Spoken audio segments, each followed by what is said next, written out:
10 fun facts about Super Mario Bros. Did you grow up stomping Goombas, dodging fireballs, and chasing after that elusive Princess Peach?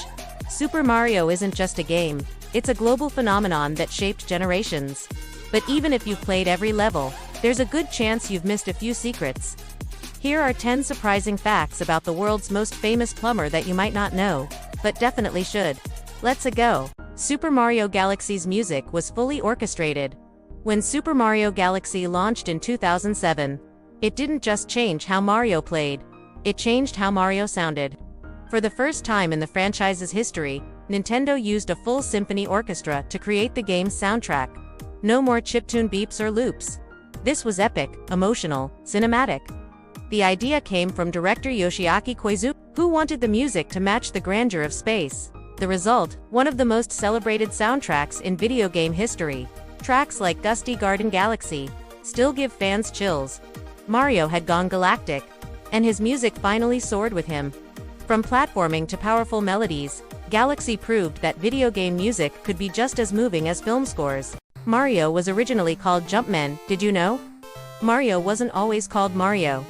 Back in 1981, when he first appeared in Donkey Kong, he didn't even have a real name.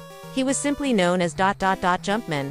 He was a carpenter, not a plumber, and his job was to rescue a damsel from a giant ape. Sound familiar? It was until Nintendo of America's warehouse landlord, a man named Mario Seagale, burst into a meeting demanding late rent, that the team decided, let's name our character after him. And just like that, Jumpman became Mario. From anonymous arcade hero, to one of the most iconic characters in gaming history. Not bad for a guy who started with no name, right? Luigi was a palette swap. Ever wonder why Luigi looks so much like Mario? Well, that's because, originally, he was Mario, just in green. When Mario Bros. Hit arcades in 1983, the game needed a second player. So instead of designing a whole new character, Nintendo reused Mario's sprite, and simply changed the colors. That's right, Luigi began as just a palette swap, same shape, same mustache, just green instead of red. It wasn't until Super Mario Bros. 2 and later games that Luigi finally got his own unique traits, like being taller, slimmer, and a little more jumpy. From second player shadow to a full-blown hero, Luigi really came a long way. The clouds and bushes are the same sprite. Here's a fun fact that might blow your mind. In the original Super Mario Bros., for the NES, the clouds and the bushes, they're the same sprite, just colored differently. That's right. What looks like fluffy clouds high in the sky, also shows up as green bushes on the ground. Why? It was a clever memory-saving trick by Nintendo's developers. The NES had serious hardware limitations, so artists had to get creative, reusing assets wherever possible. And honestly, it worked perfectly. Most players never even noticed. So next time you play, look a little closer. Those clouds might just be bushes in disguise. Bowser was originally a bull. Can you imagine Bowser as a bull? That was the original idea from Shigeru Miyamoto when designing Mario's main villain. In early concept art, Bowser looked more like a horned ox, wild and muscular. But then, artist Yoichi Kotabe stepped in. He thought Bowser was supposed to be a turtle, based on the game's story about invading the Mushroom Kingdom. So, he merged both ideas. The result?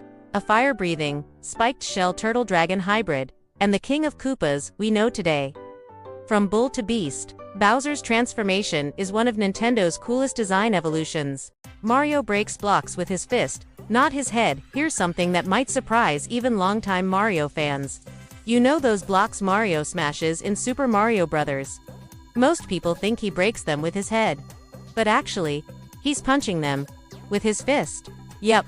If you look closely, Mario raises his arm just as he jumps. It's the animation that makes it look like a headbutt. The sprite design was super limited on the NES, so details like that weren't always clear. But according to official guides and Nintendo's own artwork, it's always been a punch, not a head smash. So next time you see Mario bust a brick, remember, he's got a mean uppercut, not a hard skull. Charles Martinet auditioned, uninvited, the voice of Mario. It almost didn't happen. In 1990, Charles Martinet wasn't even invited to audition. But he crashed the casting call anyway. He walked in, picked up the mic and started doing a cheerful Italian voice. It's a me, Mario. The team at Nintendo was stunned. They couldn't stop laughing. And just like that, they found the voice of Mario. Since 1995, Martinet has voiced Mario in dozens of games, bringing charm, energy, and joy to generations of players. All because he showed up uninvited. Sometimes, you don't wait for the call. You just walk in and make history. The Minus World glitch. Did you know Super Mario Bros. Has a secret, endless level? It's called the Minus World, and it's one of the most famous glitches in gaming history. Here's how it works. With the right jump at the end of World 122, you can pass through a wall and enter a hidden warp zone. But instead of sending you to a regular world, you're taken to World 1, an underwater level. Sounds cool, right? Well, there's a catch. The level never ends. No exit, no goal, just swimming, forever. It was a programming bug, not intentional, but it became gaming legend, glitched, iconic, and kinda creepy.